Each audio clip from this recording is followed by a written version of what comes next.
ഒരു secret task ഏൽപ്പിക്കുകയാണ്. ഷാനവാസിനൊരു secret task കൊടുത്തിരിക്കുകയാണ്. ആദില മിഡ് വീക്ക് എവിക്ഷൻ വഴി പുറത്തു പോകുന്നത് ഒരു പ്രാങ്ക് തന്നെ ആയിരുന്നു. പക്ഷേ ഷാനവാസിന് ഒരു പണി കൊടുത്തിട്ടുണ്ട്. അതായത് ഇപ്പോൾ സ്പോൺസർ ടാസ്ക് വാദിക്കുന്നതിനായിട്ടാണ് ഷാനവാസിനെ കൺഫഷൻ റൂമിലേക്ക് വിളിപ്പിച്ചത്.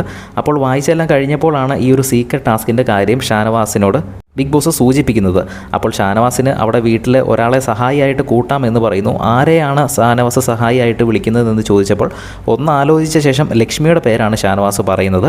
അപ്പോൾ 10 പേര് ആണ് നിലവിലിപ്പോൾ അവിടെ ഉള്ളത്. അപ്പോൾ ആരെ പുറത്താക്കാനാണ് ഷാനവാസിന് താല്പര്യമെന്ന് ചോദിക്കുന്നു. ആരെ വേണമെങ്കിലും പുറത്താക്കാം, ഒരു പ്രാങ്ക് ആണ് ഇത്.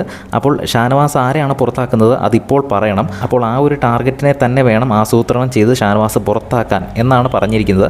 അപ്പോൾ ഷാനവാസ് പറയുന്നത് ആദിലേനെ പുറത്താക്കാം, ഫേക്ക് അല്ലേ, അപ്പോൾ ആദിലേനെ തന്നെ പുറത്താക്കാം എന്നാണ് ഷാനവാസ് പറയുന്നത്.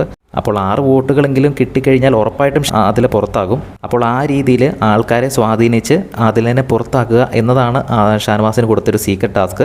ഷാനവാസിന് ഒരു സീക്രട്ട് ടാസ്ക് നഷ്ടമായല്ലോ. അപ്പോൾ ഇതിലൂടെ ആ ഒരു ഇമേജ് തിരിച്ചു പിടിക്കാനാണ് ബിഗ് ബോസ് പറഞ്ഞിരിക്കുന്നത്. എന്തായാലും നമുക്ക് നോക്കാം. ബിഗ് ബോസിൻ്റെ കൂടുതൽ അപ്ഡേറ്റ്സുമായി വീണ്ടും